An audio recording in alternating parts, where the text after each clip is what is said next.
pinakadakilang Diyos, aming Amang Yahuwah, maraming salamat po sa iyo. Pinupuri ka namin at pinasasalamatan sa lahat po ng iyong kabutihan at pagmamahal sa amin. Salamat po sa patuloy mong pag-iingat at pagbibigay sa amin ng lahat ng aming pangailangan. Salamat po sa pagkakataong ito na pinintulutan po kami ay magkatipon-tipon sa iba't ibang dako upang pumuri at sumamba sa iyo. Humihingi po kami ng tawad, Ama, sa lahat po ng aming mga naging pagkukulang sa iyo. Hindi po namin sinasadya, hindi po namin nais na ikaw po ay magalit sa amin. Kaya po, humihingi po kami ng paamanhin, Ama. Tanggapin kaming muli at yakapin mo po ang bawat isa sa amin. Basa mo po lahat po ng iyong mga lingkod sa aming gagawin pong pag-aaral ng iyong mga salita. Pakibuksan mo po ang aming mga puso at kaisipan. Tulungan mo po na matanggap po namin ang iyong mga biyaya, ang iyong basbas. Basbasa mo po ang magtuturo ng iyong mga salita. Bigyan po ng kapangyarihang galing sa iyo. Maasa po kami, Ama, na tatanggapin mo rin po ang aming nakayanang handog. Basbasa mo po ang lahat ng iyong mga anak. Pagalingin po ang lahat ng mga may karamdaman. Ikaw na po ang bahala sa aming lahat. Inihiling po namin ito sa pangalan po lamang ng aming Panginoong Yahushua na aming dakilang tagapagligtas. Amen.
Mga magulang at mga mahal na kapatid at mga panauhin namin sa pagsambang ito, tayo bilang mga tagasunod ng ating Panginoong Yahushua, naniniwala po tayo ng buong tibay na ang ating Diyos na si Yahuwah ang nag-iisang makapangyarihang Diyos.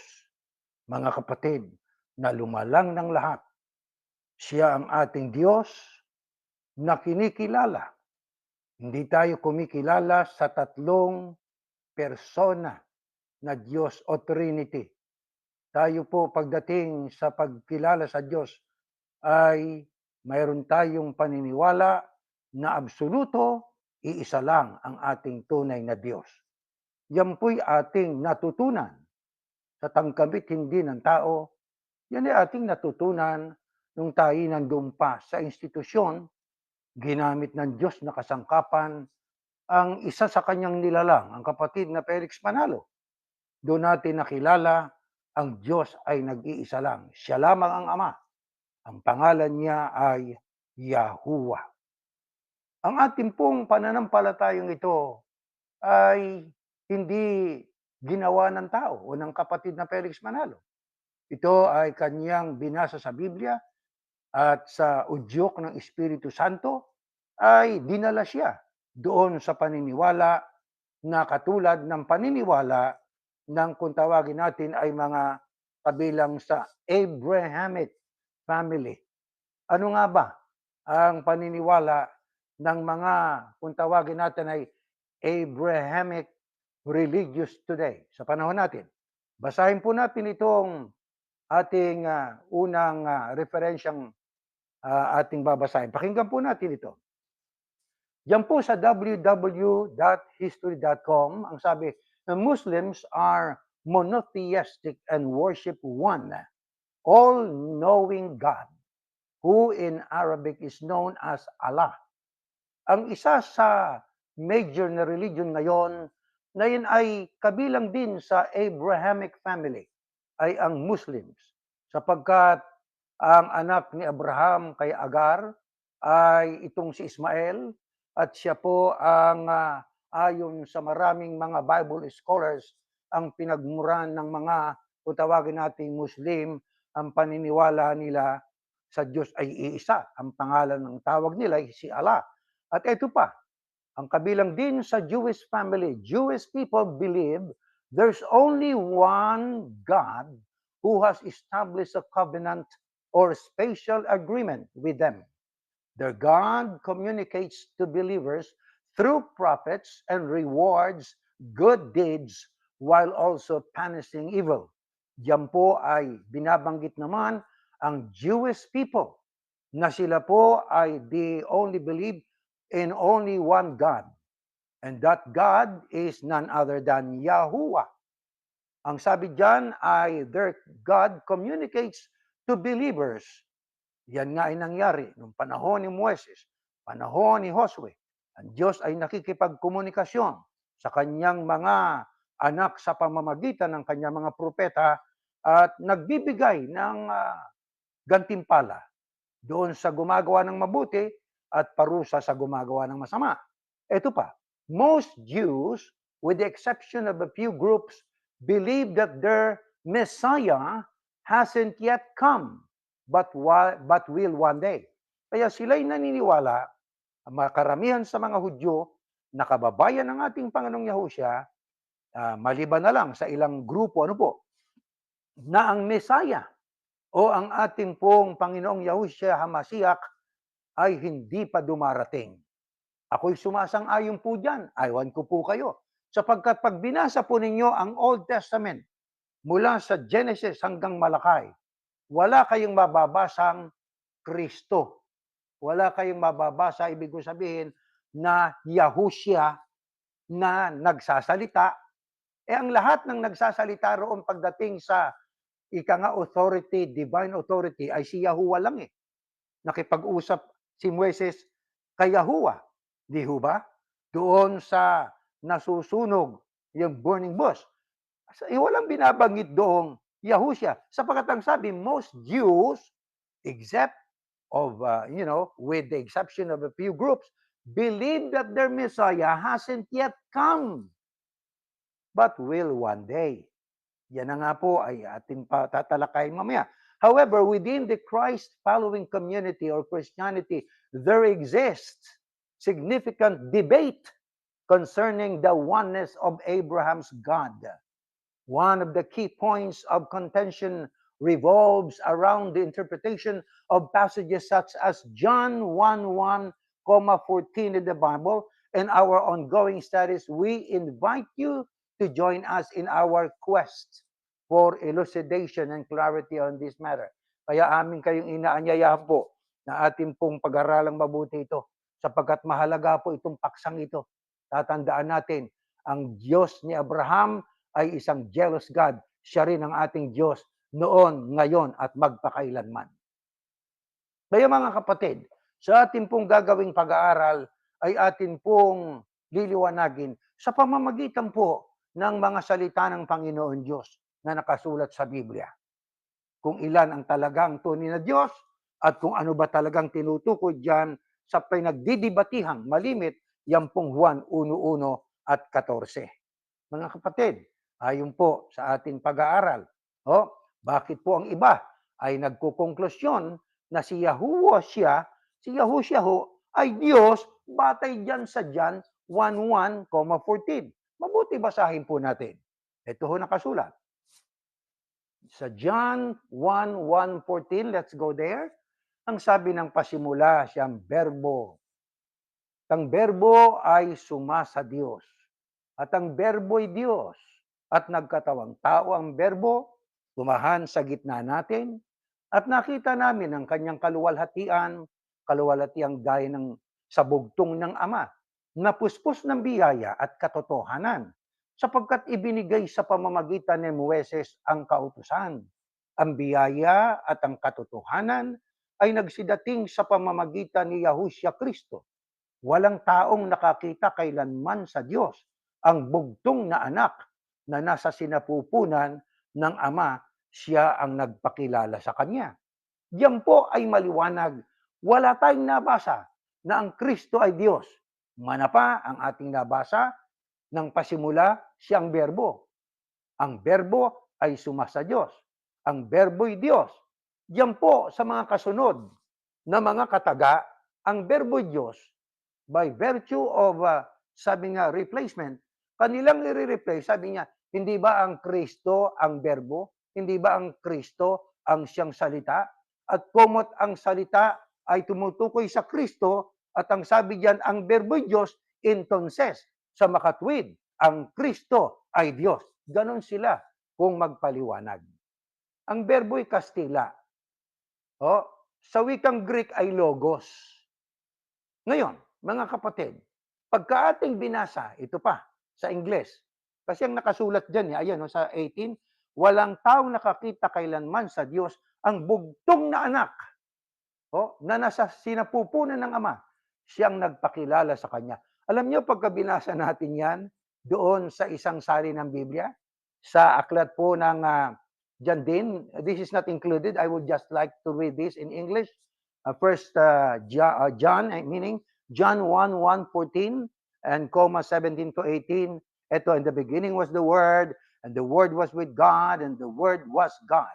The Word became flesh and dwelt among us, and we have seen His glory, glory as one as of the only Son from the Father, full of grace and truth. For the law was given through Moses, grace and truth came through Yahushua the Christ. No one, papansinin ninyo, no one has ever seen God, the only God who is at the Father's side. He has made Him known. Kaya nung isalin nila sa English Standard Version, ang nakasulat sa verse 18, walang taong nakakita kailanman sa Diyos, ang bugtong na anak na nasa sinapupunan ng Ama, siyang nagpakilala sa Kanya. Pero nang isalin nila sa English Standard Version, ang 18 ay ito katumbas. No one has ever seen God, the only God who is at the Father's side. Ginawa na nilang Diyos ang anak. Nakita ninyo? Dahil po sa kanilang maling saling pinagbatayan, kaya lumalabas na nagiging confusing. O di ba? Para kang, sabi nga, nalalagay sa isang lugar na ano ba talaga ang tama? Ngayon, kung ang ating pong susundan ay ang talatang nakasulat sa Biblia, sino nga ba ang nagpakilala sa Diyos? Hindi ba ang anak? Hindi ang Diyos ang nagpakilala sa isa pang Diyos. Kaya mga kapatid, pagka ating pang binasa dito sa New King James Version, ito nakasulat, in the beginning was the Word, and the Word was with God, and the Word was God. And the Word became flesh and dwelt among us, and we beheld His glory, the glory of the only begotten of the Father, full of grace and truth. For the law was given through Moses, but grace and truth came through Jesus Christ. Okay?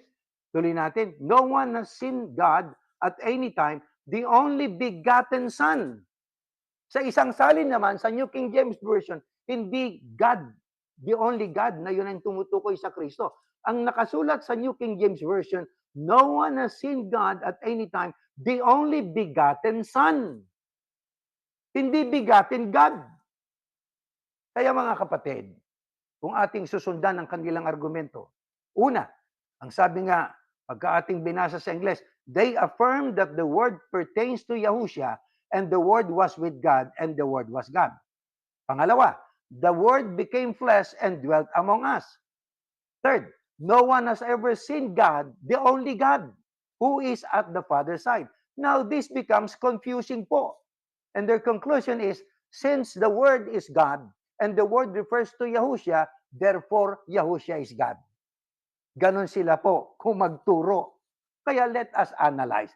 Atin pong usisain, atin pong i-examinin ang mga talatang ito at atin pong pag-aralang mabuti. Gamitin natin ang ating discerning ability na ipinagkaloob sa atin ng Panginoon Diyos. Ang tanong, mga kapatid,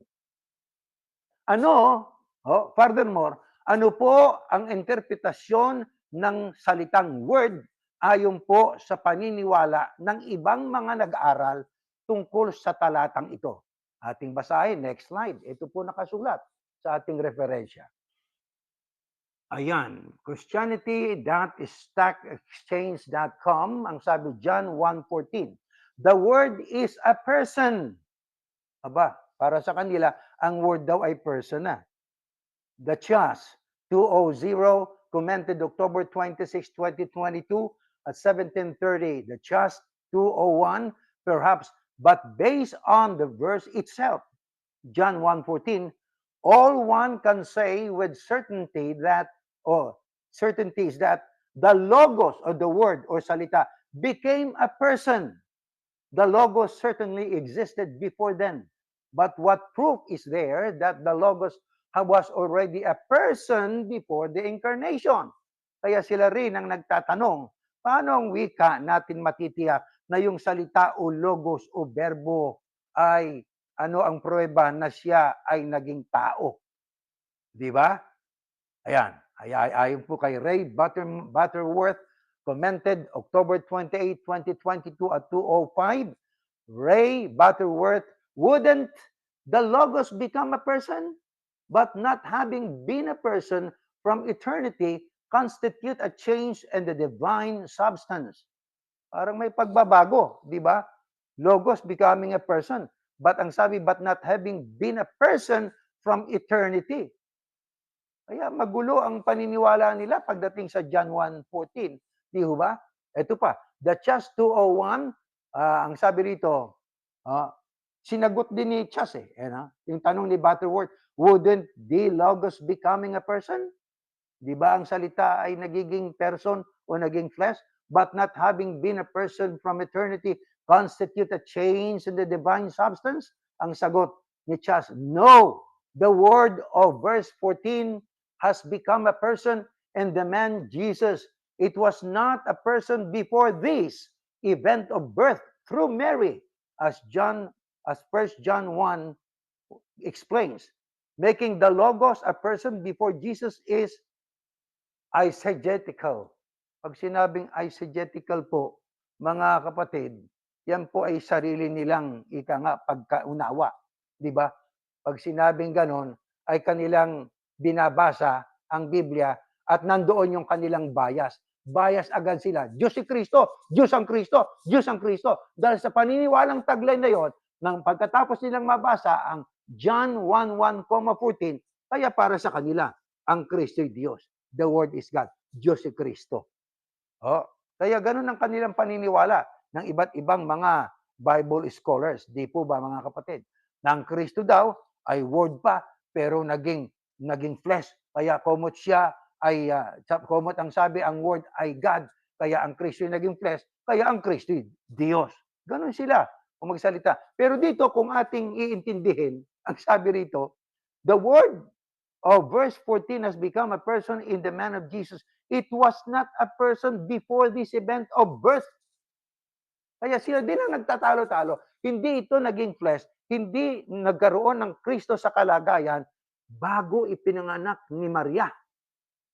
Kaya kung ating gagamitin ng ating isipan, tama o hindi tama? Tama ba na nagkaroon ng pisikal na Kristo bago ipanganak ang Kristo ni Maria? Wala pa nun. Nung ipanganak na, saka lang nagkaroon ng pisikal na Kristo. Pero nang pasimula, in the beginning was the Word. At saka ito pa po, kung ang Kristo ay Diyos, bakit may pasimula ang Diyos? In the beginning was the Word. The Word was with God. The Word was God. Kung yung Word ay God, bakit may beginning? Samantalang sabi sa ibang talata ng Biblia, ang Diyos ay walang pasimula at walang wakas. Kaya, ibig lang sabihin, may konting problema na dapat nating maliwanagan sa talatang ito. Kaya natin pinag-aaralan. Hindi para manira ng paniniwala ng iba, kundi para ating malaman kung ano ba talaga ang katotohanan. Tungkol po diyan sa aklat po ng John 1:1,14. Ngayon mga kapatid, meron akong babasahin. This is not included in our slide.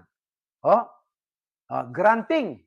Granting na yung kanilang paniniwala na ang Kristo ay the Word was God. In the sense that the Word refers to Yahushua, therefore Yahushua is God. Pagka ganun po, ika nga, ay kokontra yun sa itinuturo ng banal na kasulatan. Mga kapatid, bakit kanyo kokontra yun sa pagtuturo ng banal na kasulatan? Napakaraming mga talata sa Biblia. Ito na lang sample. Sinong kausap at kumausap kay Noe bago magkaroon ng dilobyo mundial? Si Yahushua o si Yahuwah? Sige nga, yan ang ating itatanong sa mga Trinitarian sa mga naniniwala na ang Diyos ay may tatlong persona. Yan ang ating itatanong sa kanila, mga mahal na kapatid. Di ba?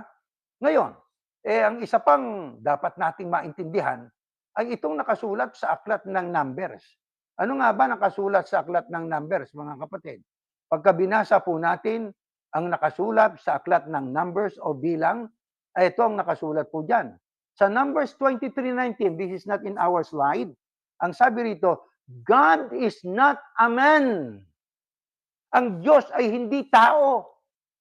Ang Kristo po ay tao Di ba?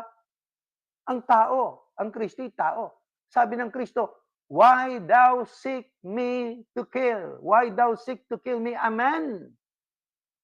Ang Diyos po hindi tao. God is not a man that he should lie, nor a son of man that he should repent.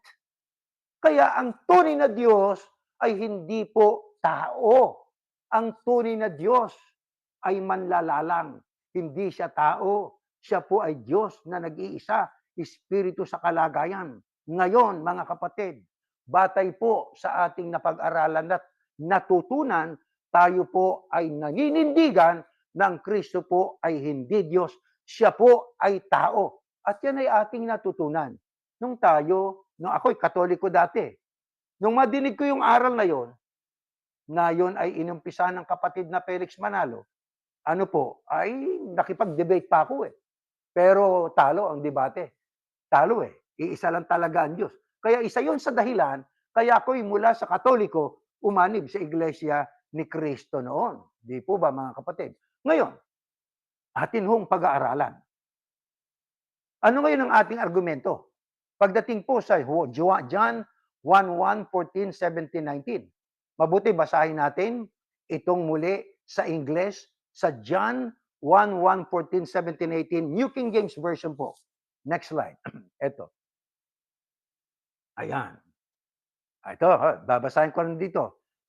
Binasa din natin ito kanina. Pasimula siyang berbo at ang berbo ay sumasa Diyos, ang berbo ay Diyos at nagkatawang-tawang berbo, tumahan sa gitna natin, nakita namin ang kanyang kaluwalhatiang gaya ng sabugtong ng Ama, napuspos ng biyaya at katotohanan, sapagkat ibinigay sa pamamagitan ni Moises ang kautusan, ang biyaya at ang katotohanan ay nagsidating sa pamamagitan ni Yahushua Kristo. Walang taong nakakita kailanman sa Diyos.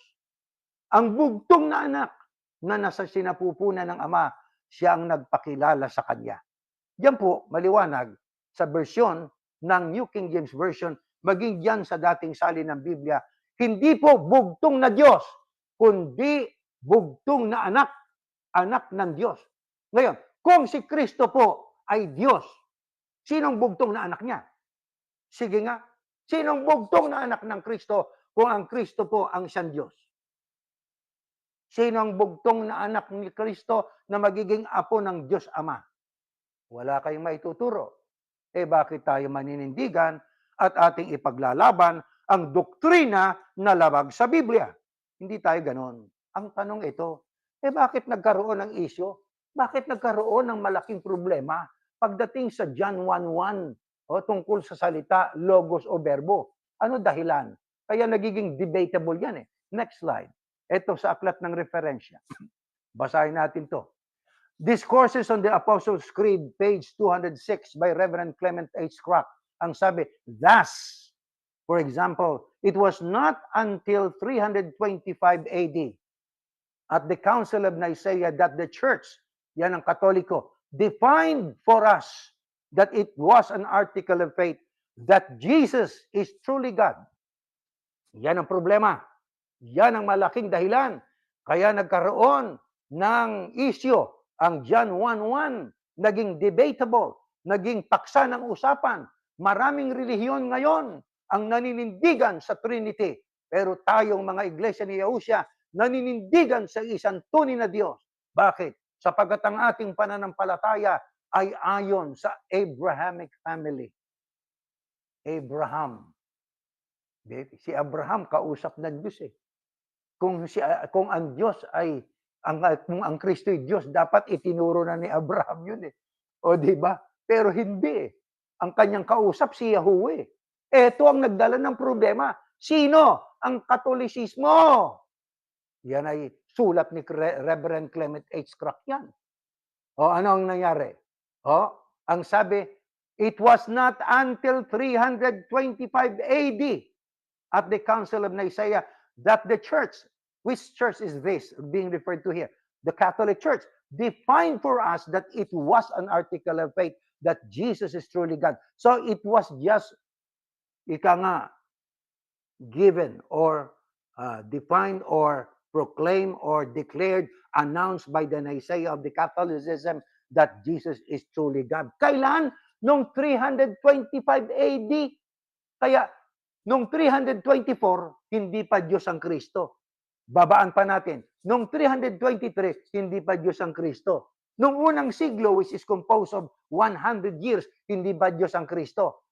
Pero nang dumating ang Katolisismo, nang tumalikod na ang Iglesia, na yan po ang naging resulta ang Katolisismo, doon na nila in-employ ang aral, Diyos ang Kristo, Diyos ang Kristo. Ano isa sa kanilang batayan? Juan 1:1. Nang pasimulay berbo, ang berbo ay sumasa Diyos, ang berbo ay Diyos, kaya ang Kristo ay Diyos. Ganon sila. Kailan yan? Nag-take effect noong 325 AD. Kaya noon, naging dalawa na Diyos nila. Diyos Ama at Diyos Anak noong 325 AD. Pero noong 381, hindi pa sila nakontento.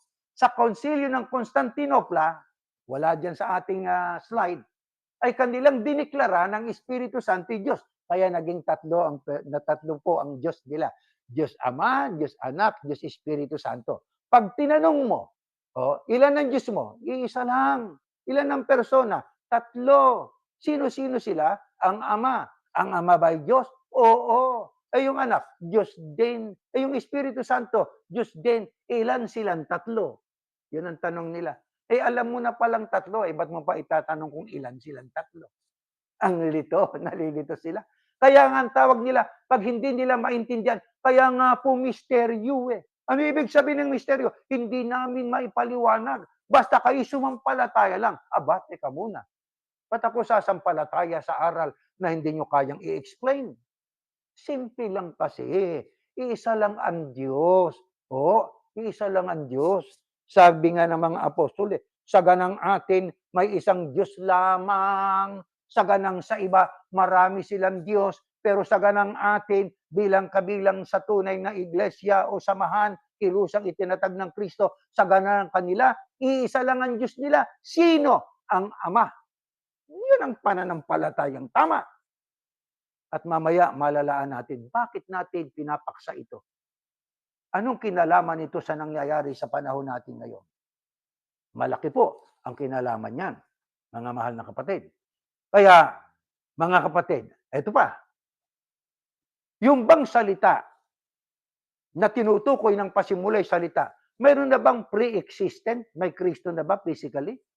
Ano ibig sabihin ng salita? Ito, tingnan natin. Ayon po sa pare ito. Next slide. Sa Douay version footnote, John 1:1. Ito nakasulat. St. John employs the term word. It is so used only by St. John and designates the Son as a kind of intellectual emanation from the Father. Intellectual emanation. So according to John, sa Dewey Version footnote, ang sabi diyan tungkol sa word na yan ay sa John 1:1, it is used only by St. John and designates the Son as a kind of intellectual emanation from the Father. Okay? At tuloy pa natin naman kay Thomas Aquinas College, ang sabi rito ay ganito mga kapatid. The key takeaway is that the Son proceeds from the Father as some sort of intellectual emanation, a wisdom that comes forth from God and is the image and likeness of the Father. Again, we can see that the Old Testament anticipates the revelation of the Word in John. Kaya actually, bago natin po paliwanag ito, pansinin niyo ang huling salita. Again, we can see that the Old Testament anticipates the revelation of the Word in John. Inaasahan ng lumang tipan, mga propeta at mga nangangaral noon, na sa revelation ni Juan, mahahayag yung Word. Nahayag nga po. Diba? Pero mali ang pagkakaintindi ng marami. Bueno, ano po ang pananaw nitong si St. John? Ang sabi niya, tungkol sa word which is written in John 1:1, it is used only by St. John to designate the Son as a kind of intellectual emanation from the Father. Ayon naman po diyan sa bandang ibaba, ang sabi po ay inulit lang po ng sabi ay the Son proceeds from the Father. Mula sa Ama, ang Son, as some of sort of intellectual emanation. Let us define the word emanation. Anong ibig sabihin ng emanation? Next slide po. Ayan. Let us consult the word emanation. Noun, add to word list, act of producing something. Act of producing something or of expressing a quality or feeling. Pag sinabing emanation, kumbaga sa Tagalog, nagmula sa, nagbuhat sa. Kaya ang sabi nga po diyan, intellectual emanation. Kaya yung emanation ay nagmula sa o nagbuhat sa. Ano naman yung intellectual? Next slide. Ito naman yung ibig sabihin ng intellectual. Intellectual, an adjective relating to the intellect. Children need intellectual stimulation. Similar, mental. Pag sinabing intellectual, it refers to mental. Cerebral, ito something to do with brain. Cognitive, rational, psychological, abstract. Pag sinabing abstract, you cannot touch it. It is intangible, conceptual, theoretical, analytical, logical, academic, mindly, phrenic, and ratio-creative. Ang opposite niyan ay physical. So makatwid, yung pong intellectual ay nasa isip.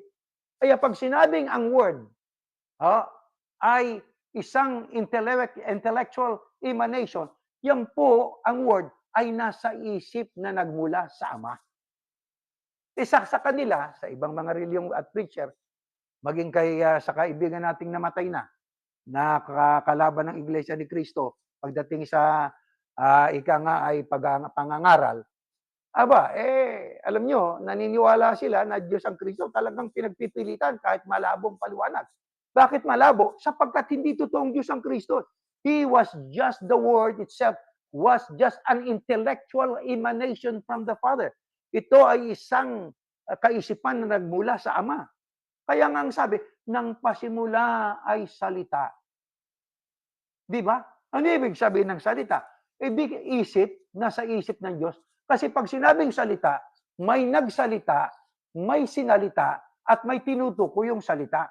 Ang nagsalita, ang Ama. Kung walang Ama, walang salita.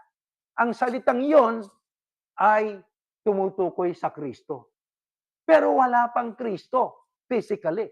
Kaya nung panahon una sa Old Testament, wala kayong mababasang kausap ng mga propeta at mga iba't ibang mga mangangaral, katulad ni Abraham, Isaac at Jacob, na ang kausap nila ay si Yahushua. Wala po. Kaya nga ang sabi, the Old Testament, ine-expect nila ang revelation ng word, mahahayag yan sa panahon ni Juan. Nahayag nga po. Kaso, mali ang pagkaka-interpretan nila. And the word became flesh.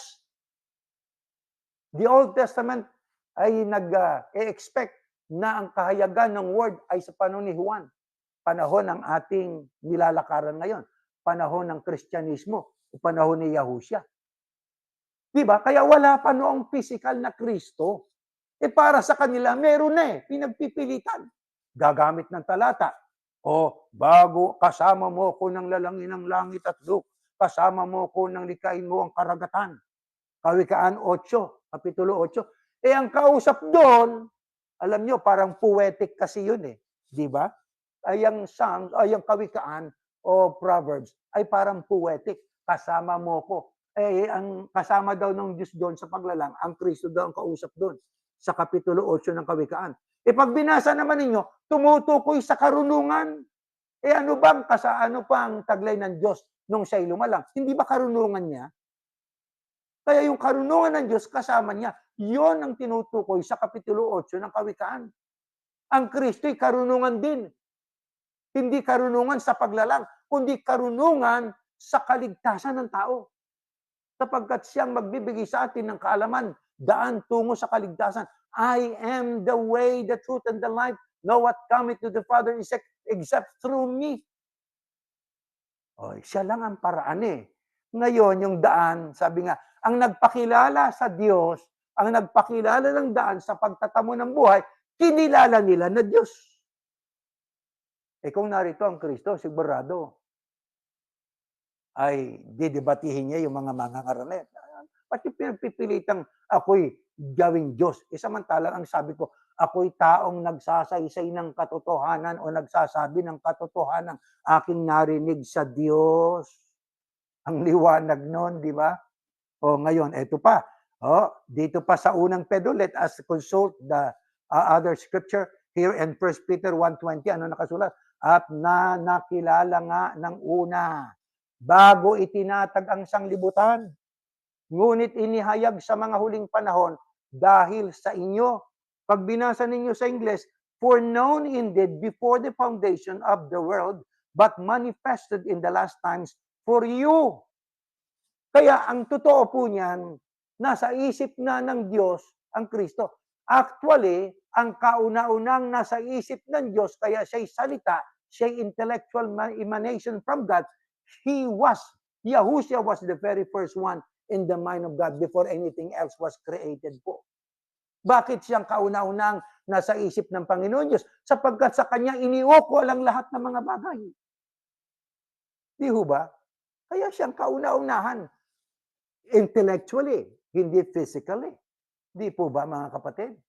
Ano naman ang sabi pa ng iba? Hindi, talagang si Kristo Diyos. Bakit? Ito, next slide. Sa John 8:49.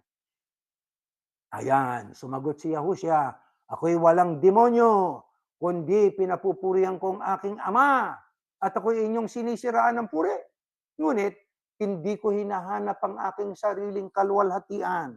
May isang humahanap at humahatol. Katotohanan sinasabi ko sa inyo, kung ang sino man ay tutupad ng aking salita, ay hindi siya makakakita magpakailanman ng kamatayan. Yan ang tumutupad. Sinabi ng mga Hudyo sa kanya, ngayon, nalalaman namin meron kang demonyo. Namatay si Abraham at ang mga propeta at sinasabi mo, kung ang sino man ay tutupad ng aking salita, ay hindi niya na matitikman magpakailanman ang kamatayan. Ito yung mga manguusig sa Kristo. Ito yung mga tagapagturo ng kautusan. Nakausap ng Kristo. Dakila ka pa, baga sa aming amang Abraham, sabi nila sa Kristo, namatay na. Kasi may sinabi ang Kristo, ang sino mang tutupad ng aking salita, hindi siya makakakita magpakailanman ng kamatayan. Sabi ng kausap niyang mga Hudyo na kontra sa Kristo, may sa demonyo ka nga. Bakit? Ang aming amang si Abraham at mga propete, sinasabi mo na kung ang sino may tutupad ng aking salita, hindi niya matitikman magpakailanman ng kamatayan. Dakila ka pa baga sa aming amang si Abraham na namatay na? Ayun ang argumento nila. At nangamatay ang mga propeta, sinong ipinalalagay mo sa iyong sarili? Sumagot si Yahushua, kung niluluwalhati ko ang aking sarili, ang kaluwalhatian ko ay walang anuman. Ang aking amay, siyang lumuluwalhati sa akin. Na tungkol sa kanya'y sinasabi ninyo na siya'y inyong Diyos. Tuloy pa natin, next slide. Ito po ang ating mababasa. at hindi ninyo siya napagkilala. Sabi ng Kristo, hindi niyo nakilala yung Diyos, ang Ama. Sabi niya doon sa mga Hudyo, ngunit nakikilala ko siya. Sabi ng Kristo. At kung aking sasabihin na hindi ko siya nakikilala, ako'y matutulad sa inyo na sinungaling. Kaya yung pagkilala sa Ama na isang tunay na Diyos, pagsasabi ng katotohanan, at sabi ng Kristo, kung sasabihin ko na hindi ko siya kilala, ang Ama, ako'y magiging katulad nyo na sinungaling. Kaya yung naniniwala na ang Kristo'y Diyos, at ang hindi naniniwala ng Diyos ay isa lang, sinungaling yon. Hindi ako may sabi. Biblia, Kristo may sabi niyan. Datapwat nakikilala ko siya at tinutupad ko ang kanyang salita. Eto na ngayon, nagalak ang inyong amang si Abraham. Na makita ang aking araw at nakita niya at natuwa. Sinabi nga sa kanya ng mga Hudyo, wala ka pang 50 taon at nakita mo si Abraham. Kasi ang sabi ng Kristo, nagalak ang inyong amang si Abraham na makita ang aking araw. Sapagkat si Abraham, mga kapatid, wala pa man ang Kristo, inaasahan na niya na magkakaroon ng Kristo. Darating ang panahon. Kaya diyan sinabi ng Kristo sa mga Hudyo na kausap niya, nagalak ang inyong amang si Abraham na makita ang aking araw. At nakita niya at natuwa. Ito ngayon ang sagot sa kanya ng mga Hudyo. Sinabi nga sa kanya ng mga Hudyo, wala ka pang 50 taon, wala ka pang 50 years old. At nakita mo si Abraham. Yun ang tanong nila. Wala ka pang 50 anyos Sabi nila sa kay Yahusya, nakita mo si Abraham? Ito ngayon ang sagot ng Panginoong Yahusya. Sinabi sa kanila ni Yahusya, katotohanan sinasabi ko sa inyo, bago ipinanganak si Abraham, ako nga, sila ngayon nagsidampot ng mga bato upang ihagi sa kanya, datapwat nagtago si Yahusya at lumabas sa templo. Ayan, alam nyo na ang tinutukoy dyan. Nang sabihin ng Kristo, bago ipinanganak si Abraham, ay ako nga, ano naging reaksyon ng mga Hudyo? Nagalit, nagsidampot ng mga bato upang ihagi sa kanya. Pero tumakas ang Kristo. Anong dapat nating maintindihan yan, mga kapatid? Bakit sinabi ng Kristo na bago ipinanganak si Abraham, ay ako nga? Sapagkat siya po ay isang intellectual emanation. Siya po ay nasa isip na ng Diyos bago pa lalangin ang lahat. Siya ang kauna-unang nasa isip ng Diyos. Kaya intellectually, siya ang nasa isip ng Diyos una sa lahat. Una pa siya kay Abraham. Yun ang hindi naintindihan at hindi matanggap-tanggap nitong mga Hudyo na kausap ng Kristo noon. At ito rin ang hindi matanggap-tanggap ng maraming mga Katoliko, maraming Protestante, at maraming mga iba't ibang mga ngaral ng Kristo Diyos. Hindi nila matanggap yan. Mga kapatid, sana itong mga aral na ito ay lalong magpatibay sa ating paninindigan at sa ating pananampalataya. Intellectual emanation coming from God. Yan ang ibig sabihin ng pasimulay berbo. Logos. Ang berbo ay sumasa Diyos. Siyempre, ang berbo ay sumasa Diyos sapagkat ang Diyos ang nagsalita. Ang berbo ay Diyos. At mamaya maintindihan natin kung bakit tinawag ng berbo logos o salita ay Diyos. Pero tanong, kailan nagkaroon ng Kristo na noon ay isang intellectual emanation, isang plano, nasa isip lang siya ng Diyos? Tingnan natin sa Galatia. Next slide. Ito po nakasulat. Galatia, datapwat nang dumating ang kapanahunan. Ayan na, kaya itigil muna natin. Nang datapwat nang dumating ang kapanahunan. Bakit nagsimula ang pangungusap diyan sa Kapitulo 4:4 ng Galatia? Datapwat nang dumating ang kapanahunan. Bakit datapwat? Sapagkat noon ay wala pa. Salita pa lang siya. Intellectual emanation from God. Salita pa lang siya. Plano pa lang siya. Ideya pa lang siya. Konsepto pa lang siya ng Panginoon Diyos. Pero nang dumating ng kapanahunan, ay sinubo ng Diyos ang kanyang anak. Ayun na ipinanganak ng isang babae. Saka lang nagkaroon ng Kristo. Nung ipanganak siya ng isang babae. Sige, mga kapatid. Saan sa talata ng Biblia nila maipakikita na nagkaroon na ng Kristo physically? Noong bago pa siya ipanganak ni Maria. Wala. Wala po nun, mga kapatid. Naniniwala sila sa hindi dapat paniwalaan. Mga tao na, sabi nga, panatiko yun. Fanaticism po yun eh. Di ba? Yung ikay, basta sa amin ay Diyos. Eh, paano nga siya naging Diyos? Eh, basta sa amin ay Diyos. Bahala kayo sa inyo. Basta sa amin ang Kristo Diyos. Hindi pwedeng ganun yun eh, mga kapatid. Sapagkat pagka ikay naniwala ng Kristo Diyos, eh hindi naman siya Diyos. Aba, alam nyo, ang Diyos ay siloso. Kaya mamaya, malalaan natin, ano ba nangyayari sa mundo ngayon? Gera dito, gera doon. Peace treaty, hindi nangyayari. Kaguluhan dito, kaguluhan doon. Iba't ibang kalamidad, iba't ibang, isipin nyo, tornado, ang lalakas ng tornado. May kinalaman ba yan tungkol sa iisang tunay na Diyos?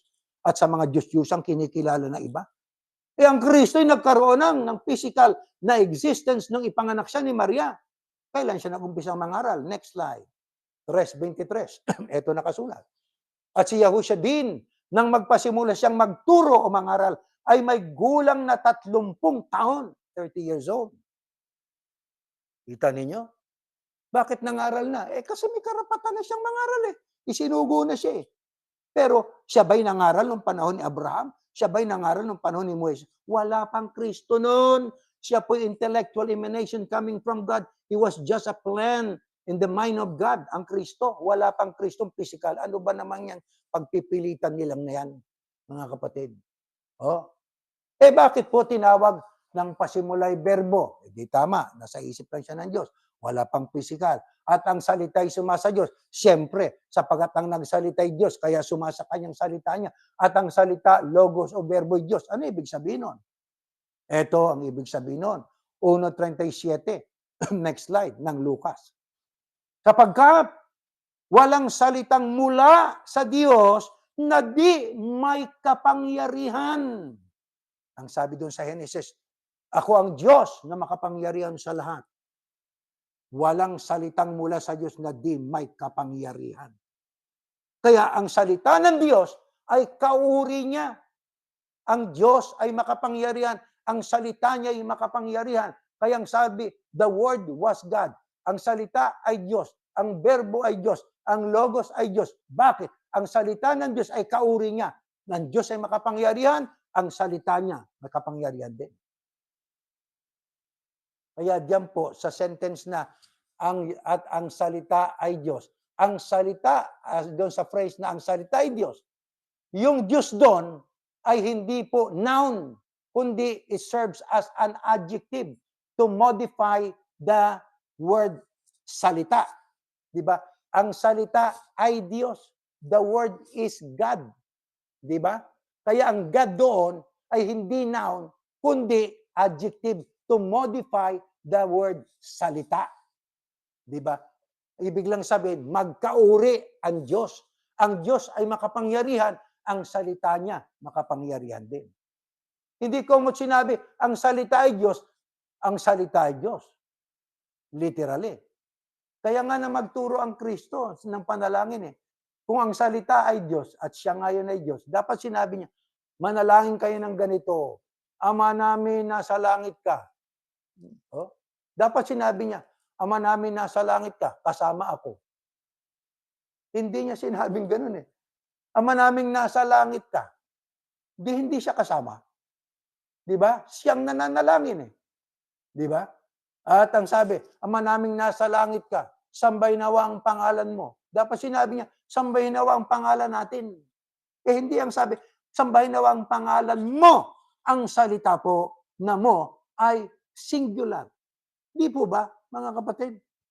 Kaya, tatandaan po natin, parang katulad po nito. Time is gold. Ang ibig ba sabihin ng time ay gold? Aba, hindi literally yon. Oh, hindi literal ang pag-unawa po nun. Pag sinabing time is gold, ang gold doon ay hindi po noun, kundi adjective. Minomodify ng salitang ng gold yung salitang time to show na mahalaga ang time. Di ba ang gold mahalaga?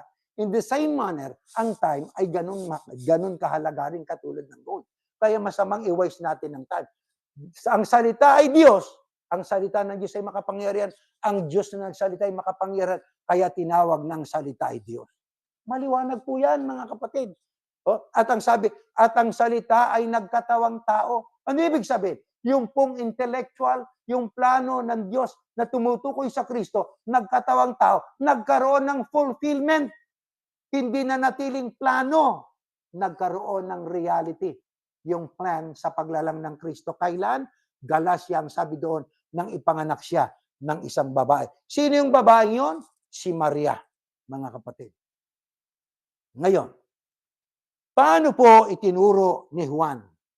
Para lalo nating maintindihan yung Juan 1:1. Ito naman sa Juan din. Sa Juan 1, sa unang Juan 1:1 hanggang 4. Next slide. Ito nakasulat. Yaong buhat sa pasimula, yung aming narinig, yaong nakita ng aming mga mata, yung aming namasdan at nahipo ng aming mga kamay, tungkol sa salita ng buhay. Pag binasa nyo sa English, I am writing that existed from the beginning, what we have heard, what we have seen with our eyes, what we have looked at and touched with our hands, concerning the word of life. Kaya yung salita ay Diyos. Ay katumbas yung word of life. Kasi ang Kristo po ay nagtataglay ng buhay na walang hanggan eh. Ibig sabihin siya ang nagtuturo sa atin pagtatamo ng buhay na walang hanggan eh. Kaso yung nagturo sa pagtatamo ng buhay na walang hanggan, yung nagturo sa pagtuturo na ang Ama ang Diyos, kinilala pa rin nilang Diyos. Ano na yan? Para bang ako, mga kaibigan, ako si Ernesto, ipinakikilala ko po si Presidente, halimbawa, Trump.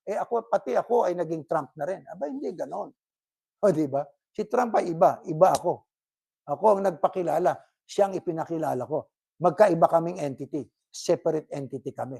Di po ba? Ganon din ang Kristo. Di ho ba? Ang sabi ng Kristo ay walang ibang Diyos maliban sa Ama. Sabi ng mga apostol, walang ibang Diyos maliban sa Ama. Ngayon, mga kapatid, ang Kristo, word of life. Sapagkat siyang isinugo ng Ama para ang tao magkaroon ng buhay.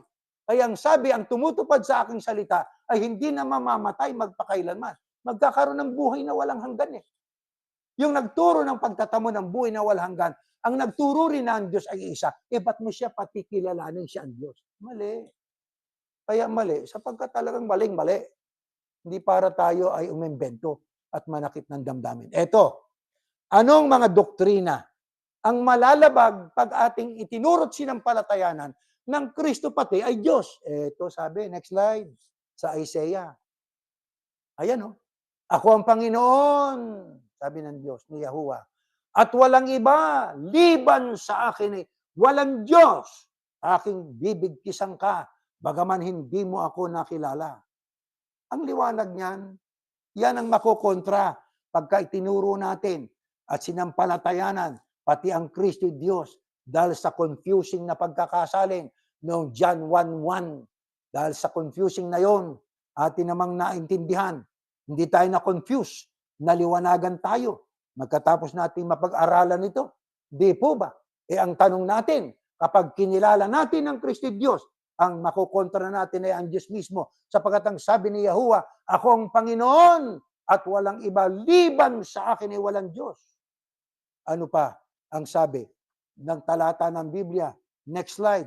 Ito po ang ating mababasa. Ayan sabi ng Kristo. Pero bago pa natin basahin yan, mga kapatid, sabi ng mga apostol, sa ganang atin ay may isang Diyos lamang, ang Ama. Sabi ng Malakias, hindi ba tayo may isang Diyos, ang Ama? O ang Diyos ni Abraham, isa lang. Ang Diyos ni Jacob, isa lang. Yan ang Abrahamic family.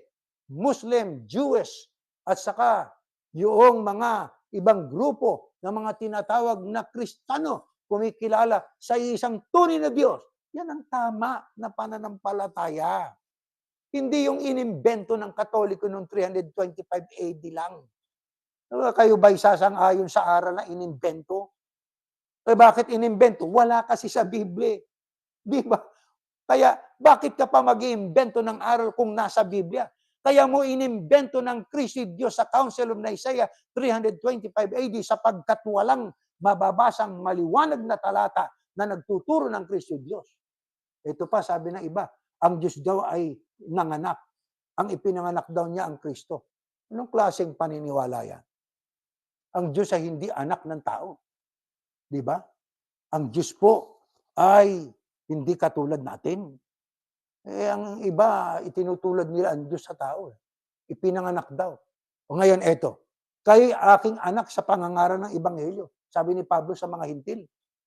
Kaya ang mga hintil, anak sa pangangaral ng Hudyo, sa pangangaral ng Ebanghelyo. Di ba? Ang Kristo po, mga kapatid, tunay na anak ng Diyos. Nag-iisang anak ng Diyos. Kaya nga bugtong na anak ng Diyos O anong kahalagahan nun? Kung ang ating pagkilala nga ay isa rin ang tunay na Diyos. At ito ang buhay na walang hanggan. Kaya nga ang Kristo ay word of life. Sapagkat dito, ang nagtuturo rito at nananalangin dito, ang nagtuturo diyan ay ang Kristo. Siya nga ang word of life Salita siya ng buhay Kaya nga sinabi ng Kristo po, ang kanyang salita at aral, sampalatayanan natin, magkakaroon tayo ng buhay. Ang isa sa kanyang aral na itinuro tungkol sa oneness of God. At itong buhay na walang hanggan, na ikaw ay makilala nila na iisang Diyos na tunay. Siya, ano naman siya? At siyang iyong sinugo sa makatuwid bagay, si Yahushua Kristo. Ang Kristo ay sinugo. Ayon sa Juan, the one who sent is greater than the one who being sent. Ang nagsugo ay dakila kaysa isinugo. Ang nagsugo ay Yahuwah. Ang isinugo ay si Yahushua. Kaya ang sabi ng Kristo, ikaw ang makilala nila na iisang Diyos na tunay. Pag sinabing ikaw, hindi siya. Hindi ganito Ikaw, nakaturo yung hintuturo sa Kanya, pati at sa yung hintuturo sa Diyos, at saka yung hinlalaki ay sa Kanya. Ikaw. Hindi ganun Ikaw. Maging tayo, pagka sinabi mong ikaw, you are not referring to yourself. You are referring to someone else. Diba? Sinasabi mo yun sa iba, hindi sa sarili mo. Yang sabi ng Kristo, ikaw bakit yung pagpipilitang pati siya, Diyos? O diba mga kapatid? Kaya, bakit natin nililiwanag ito? Sapagkat ito'y paksa na talagang siguro hanggang sa pagdating na ng araw ng kawakasan ay talagang hanggang sa panahong yon ay pagdidibatihan yan. Opo, mga mahal na kapatid, papaksain yan. Pagdidibatihan yung mga talatang yan. Oo. Bakit? Mahalaga na makilala natin at manatili tayo sa isang matibay na pananampalataya. Si Yahuwah lang ang iisang tunay na Diyos. Alam nyo kasi, itong mga bagyo, itong tornado, may kinalaman yan. Itong pagbaha, may kinalaman yan sa pagkilala sa isang tunay na Diyos. Ano katunayan? This is not in our slide. Ito nakasulat po sa Jeremias 23, 19, 22. Ang sabi rito ganito, makinig kayo. Ang galit ko'y parang bagyo o buhawi. Nahahampas sa ulo ng masasamang taong ito.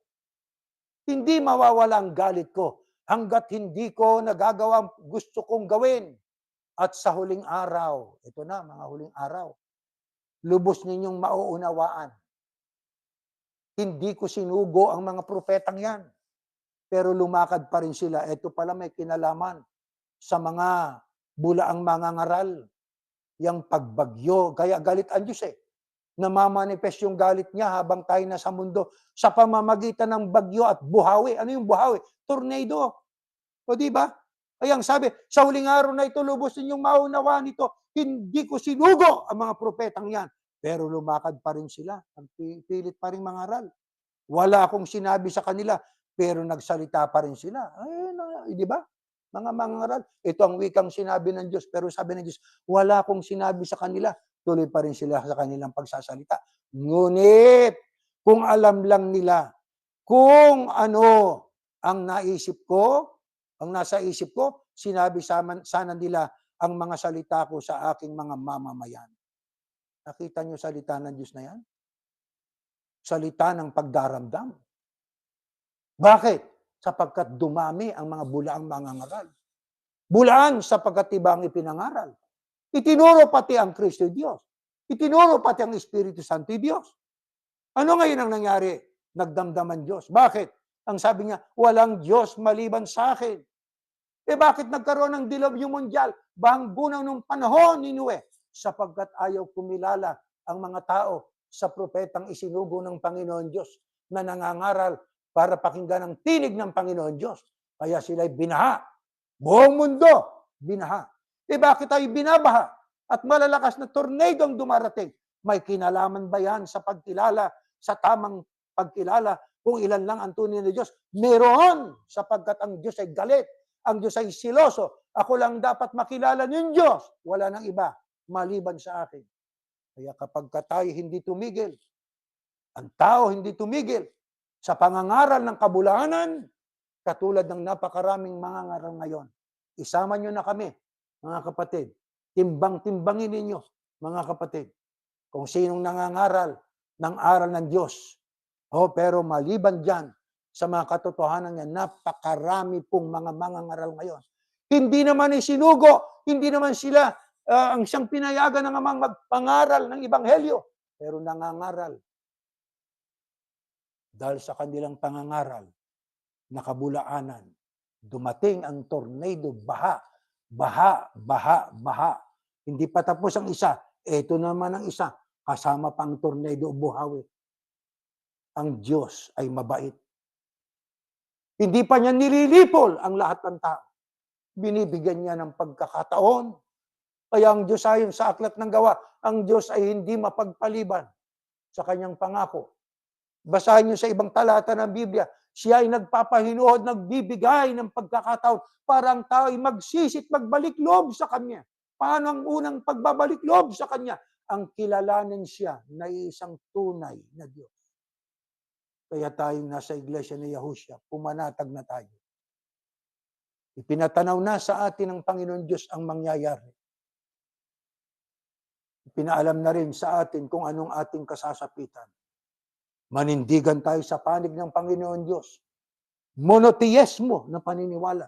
Monotheistic na paniniwala. Isa lang ang Diyos natin. Siyang Ama at sa ganitong paraan, ang sabi ng Yahushua Kristo, magtatamo kayo ng buhay na walang hanggan.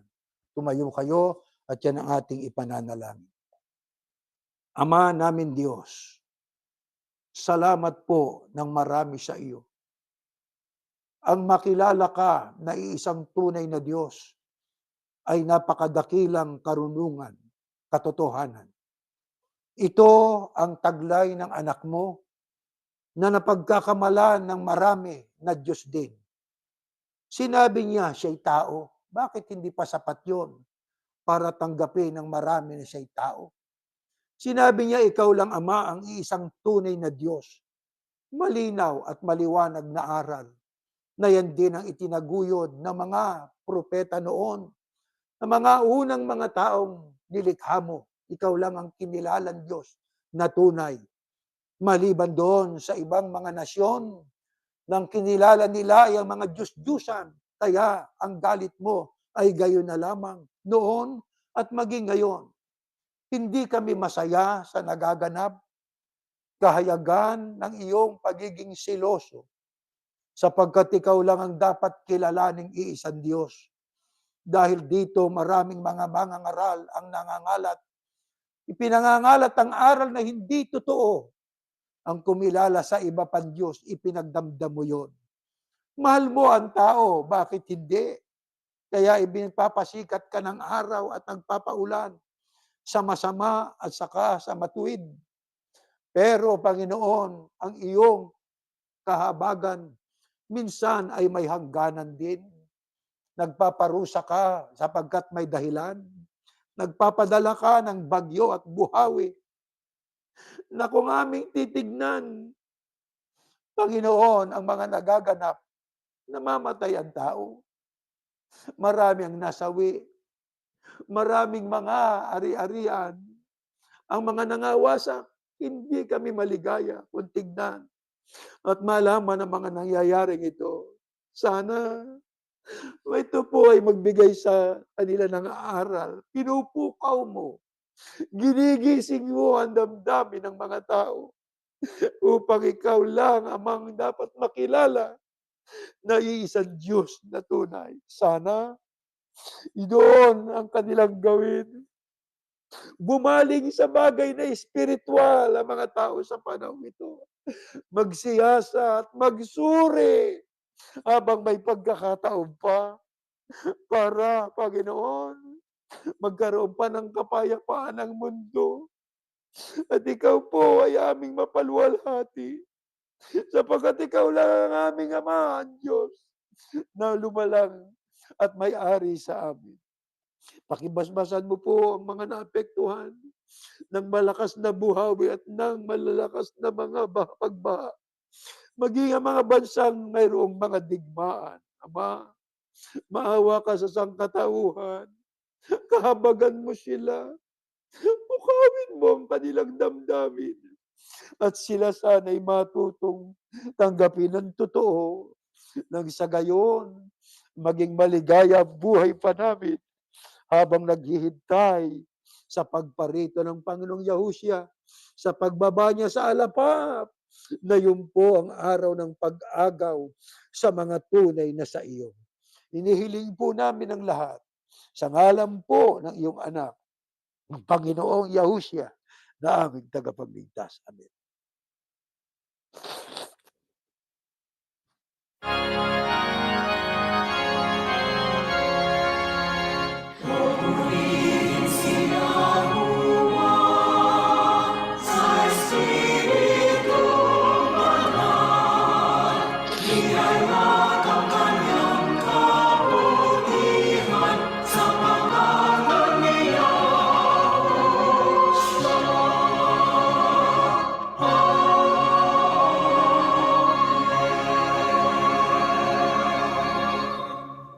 Biyayang pagliligtas ng ating Panginoon Yahushua, ang pag-ibig ng Diyos na si Yahuwah, at ang paikilakip ng Espiritu Santo, siya nawang sumaating lahat, ngayon at magpakailanman. Amen. Mga mahal na kapatid, meron tayong ilang mga paalaala. You can give your donations if you want at UPIRPA at www.upirpa.com, and offerings at churchofyahushua.org. You can share our website at www.churchofyahushua.org, which contains our declaration of faith and links to the latest worship service and videos. Patuloy nating sinasama po ang talatang yan. First of all, then, I urge that petitions, prayers, requests, and thanksgivings be offered to God for all people, for kings and all others who are in authority, that we may live a quiet and peaceful life with all reverence toward God and with proper conduct. Maasa kami na yan po'y maliwanag sa ating lahat hanggang dyan at tayo po'y natatapos na, mga kapatid, sa ating pagsamba.